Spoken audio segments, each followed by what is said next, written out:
باپ ایک عظیم ہستی ہے جو زندگی کے ہر موڑ پر ہمارے لیے رہنما، محافظ اور مشفق بن کر سامنے آتا ہے۔ وہ ایک ایسا سایہ دار درخت ہے جو اپنی اولاد کو زندگی کی تپش اور مشکلات سے محفوظ رکھتا ہے۔ باپ کی شان کو لفظوں میں بیان کرنا ممکن نہیں، لیکن یہ ضرور کہا جا سکتا ہے کہ وہ ہمارے لیے دنیا کے سب سے بڑے سہارا ہے۔ ان کی محنت، قربانی اور محبت کا کوئی نام البدل نہیں۔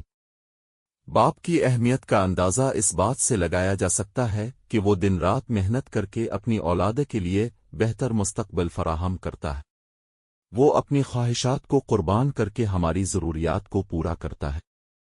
جب ہم تھک ہار کر گھر آتے ہیں تو ان کی مسکراہٹ ہمیں سکون دیتی ہے۔ ان کے الفاظ ہمارے حوصلے کو بڑھاتے ہیں اور ان کا اعتماد ہمیں کامیابی کی راہ پر گامزن کرتا ہے۔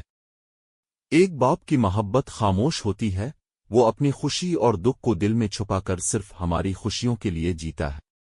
وہ ہمیں مضبوط بنانے کے لیے سخت رویہ بھی اپناتا ہے تاکہ ہم زندگی کی مشکلات کا سامنا بہادری سے کر سکیں۔ ان کی نصیحتیں زندگی کے ہر موڑ پر ہمارا ساتھ دیتی ہیں اور ان کی دعائیں ہماری ڈھال بن جاتی ہیں۔ باپ نہ صرف گھر کا کفیل ہوتا ہے بلکہ ایک مثالی رہنما بھی ہوتا ہے۔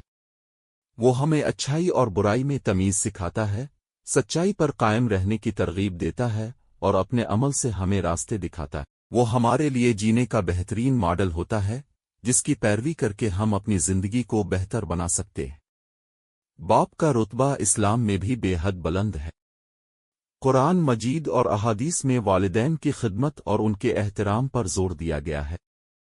حضور نبی کریم نے فرمایا کہ والد کی رضا میں اللہ کی رضا ہے اور والد کی ناراضی میں اللہ کی ناراضی۔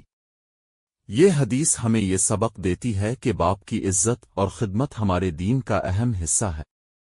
باپ کی عظمت کو ہمیشہ یاد رکھنا چاہیے اور ان کی خدمات کا شکر گزار ہونا چاہیے۔